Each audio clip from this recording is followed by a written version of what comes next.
Good morning, student. Welcome in 10th English classroom. I am Mrs. Vandana Gamne from Hindi Madhyamik Vidyalaya Nasik, which is run by Krantivir Vasantrao Narayan Rao Naik Education Society Nasik. We have studied 3 parts of World Heritage from 3 days. Today we are going to understand what is the जिसे हम लोग क्या कहते हैं कि संरचना क्या होती है वर्ल्ड हेरिटेज साइट की, जो कमेटी की उसकी जो संरचना क्या होती है वो आज हम लोग देखने जा रहे हैं।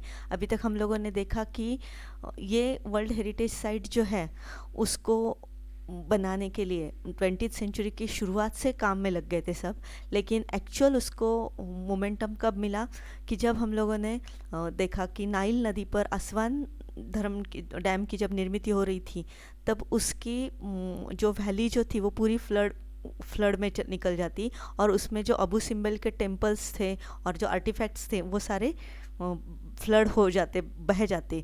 तो उसे बचाने के लिए पहली बार यूनेस्को आगे आई। $80 मिलियन का वो सारा खर्चा था, उसमें से $40 मिलियन सारे 50 देशों ने उसका खर्चा बांट लिया और बाकी का इजिप्ट ने किया, और ऐसे करके विरासत को बचाया गया। तो तब ये जो सक्सेस था वो सक्सेस सबके दिमाग में आ गया कि इस प्रकार से हम लोग विरासत को बचा सकते हैं, तो उसके लिए एक कमेटी की ज़रूरत है। और फिर 65 में वाइट हाउस में उस पर कार्य एक ट्रस्ट स्थापित किया गया। फिर 68 में एक्चुअल वो सर्वसाधारण सभा के सामने रखा गया यूनेस्को के, और तब उसे फिक्स कर दिया गया कि वर्ल्ड हेरिटेज साइट की निर्मित हो जाएगी। और फिर आगे क्या होने वाला, इस उसकी संरचना क्या है वर्ल्ड हेरिटेज साइट की, वो आज हम लोग इस पार्ट में देखने जा रहे हैं।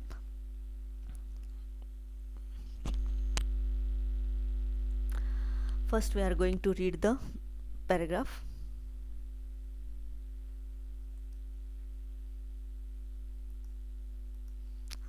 The World Heritage Committee. Today, the World Heritage Committee is the main group responsible for establishing which site will be listed as UNESCO World Heritage Site. The committee meets once a year and consists of representatives from 21 states parties that are elected for 6 years terms by the World Heritage Center's General Assembly. The state parties are then responsible for identifying and nominating new sites within their territory to be considered for inclusion on the World Heritage Site. अब देखो बच्चों, world heritage site की संरचना क्या है वो देखते हैं। Today, the World Heritage Committee is the main group responsible for establishing which sites will be listed as the UNESCO's World Heritage Site. For establishing, establish करना मतलब स्थापित करना। तो अगर आज हम लोग देखेंगे तो यूनेस्को की वर्ल्ड हेरिटेज साइट ये बात स्थापित होने के लिए किसके हाथ में है, ये वर्ल्ड हेरिटेज कमेटी का जो ग्रुप है वही रिस्पॉन्सिबल है उसके लिए, वही तय करेगा कि कौन सी साइट वर्ल्ड हेरिटेज साइट है।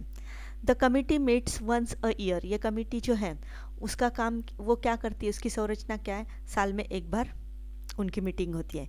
इट इज़ कंसिस्ट्स ऑफ मतलब से बनी हुई है, किससे बनी हुई है, रिप्रेजेंटेटिव्स मतलब प्रतिनिधि फ्रॉम 21 स्टेट पार्टीज, कितने राज्यों से कितने देशों के प्रतिनिधि होते हैं उसमें, 21 देशों के, दैट आर इलेक्टेड, वो भी क्या होते, इलेक्ट होते, किसके द्वारा, वर्ल्ड हेरिटेज सेंटर की जनरल असेंबली द्वारा। जनरल असेंबली मतलब सर्वसाधारण सभा जो होती है वर्ल्ड हेरिटेज सेंटर की, उनकी सर्वसाधारण सभा द्वारा ये 21 देशों के प्रतिनिधि को 6 साल के लिए चुना जाता है। The state parties are then responsible for identifying and nominating new sites within their territory to be considered for inclusion on the World Heritage Site.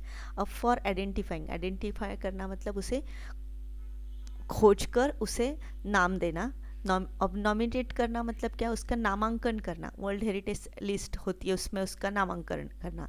Territory मतलब प्रदेश, और कंसिडर मतलब माना जाना।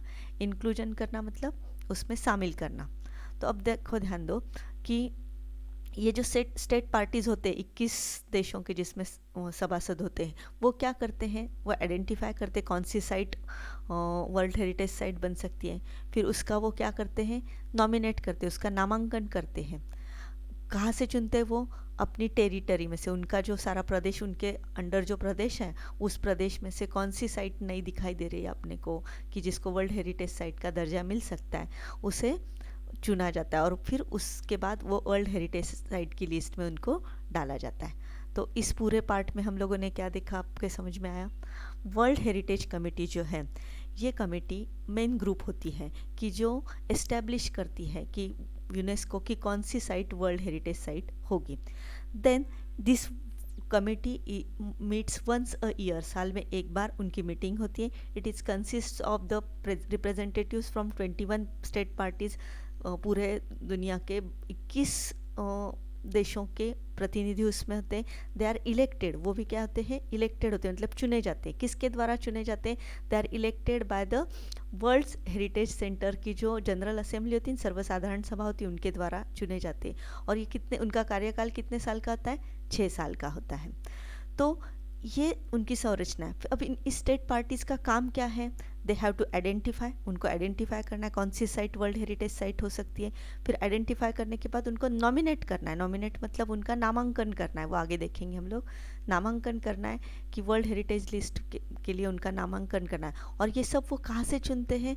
They just select it from their territory, उनके territory से, उनके प्रदेश में कौन सी साइट को वर्ल्ड हेरिटेज लिस्ट के लिए नॉमिनेट किया जाएगा, वो चुनने का काम वो करते हैं। तो आया समझ में वर्ल्ड हेरिटेज कमेटी का कार्य क्या है? First, they have to choose which site is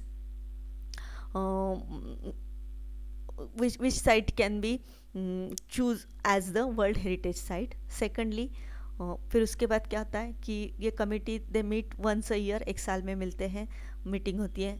the committee is consist of the 21 members, 21 members होते हैं फ्रॉम डिफरेंट कंट्रीज। और उनको वो क्या होते हैं? They are elected members by world heritage centres general assembly and their period of work is 6 years. उनकी term कितने साल की होती है? 6 साल की होती है। अब उनका कार्य क्या होता है? उनकी टेरिटरी में कौन से वर्ल्ड हेरिटेज के प्लेसेस हैं उनको आइडेंटिफाई करना, उनका नॉमिनेट करना, ये उनका कार्य है। तो इस प्रकार से वर्ल्ड हेरिटेज कमेटी की संरचना क्या है, आज हम लोगों ने देखी चौथे पार्ट में।